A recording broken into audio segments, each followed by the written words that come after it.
Bonjour à toutes et à tous, nous continuons nos petites découvertes. Je vous ai rédigé il y a très peu de temps un article sur mon site internet chronique-histoire.com, un document sur un psautier qui aurait appartenu à Anne Boleyn. Alors un petit psautier miniature,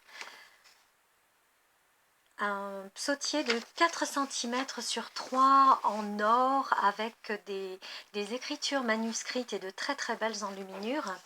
Ces petits psautiers étaient des livres de prière, des livres qui recensaient les psaumes et que l'on pouvait emporter partout avec soi.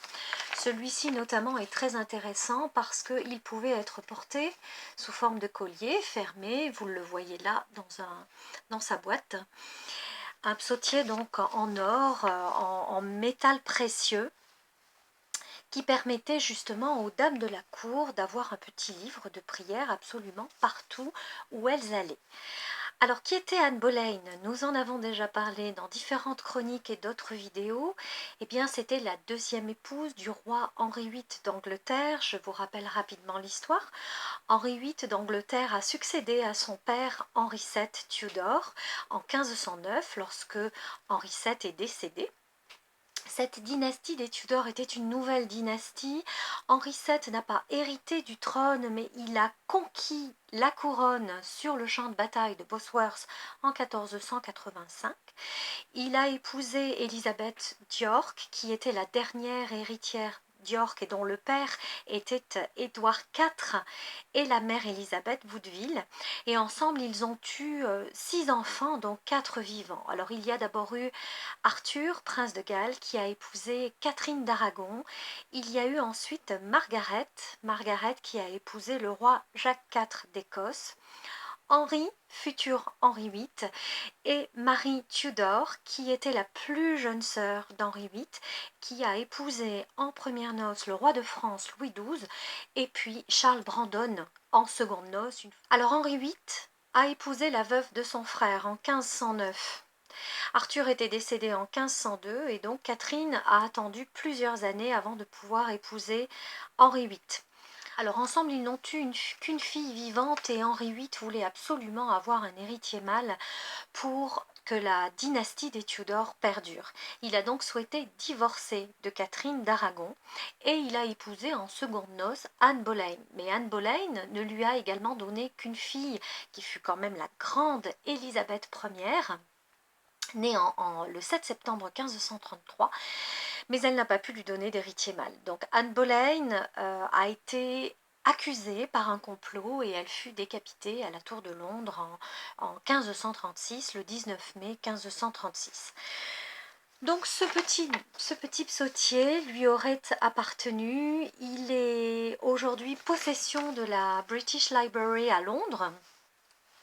Et c'est vrai que dans mon article, il y a eu beaucoup de réactions parce que les photos qui sont présentées par la bibliothèque de Londres, la Bibliothèque nationale de Londres, le présentent porté sans gants.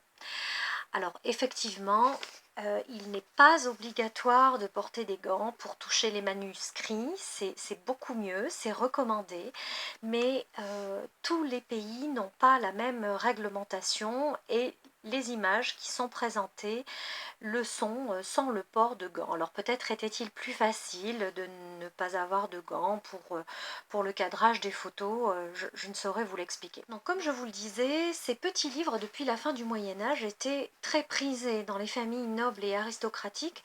Chaque dame avait son petit psautier ou son livre d'heures pour pouvoir prier, pour avoir ses prières vraiment à portée de main. Nous savons d'ailleurs qu'Anne Boleyn a prié jusqu'au dernier moment. Elle devait au départ être exécutée le 18 mai, et puis le bourreau qui venait de France, puisqu'elle avait obtenu de son époux le roi Henri VIII une exécution à la française, c'est-à-dire une exécution avec une épée et non avec la hache qui était si prisée dans l'Angleterre de cette époque-là.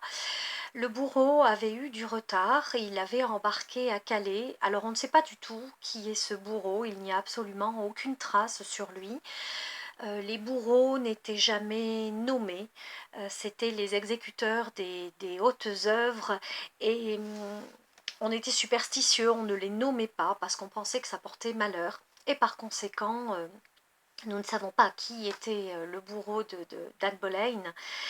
Donc, elle devait être exécutée le 18 mai et étant donné qu'il a eu du retard, son exécution a été reportée le lendemain. Ce que l'on sait, c'est qu'elle avait passé sa journée et sa nuit précédente en prière et que ce fut pour elle vraiment une grande déception de ne pas être exécutée le 18 mai car il lui fallait attendre 24 heures de plus et ce n'est que le lendemain vers 8 heures du matin, entre 7 heures et 8 heures du matin, que le connétable de la Tour de Londres, Kingston, est venu lui annoncer que le bourreau était arrivé et qu'il allait exécuter son œuvre. Voilà, donc jusqu'au dernier moment, eh bien, Anne Boleyn a prié.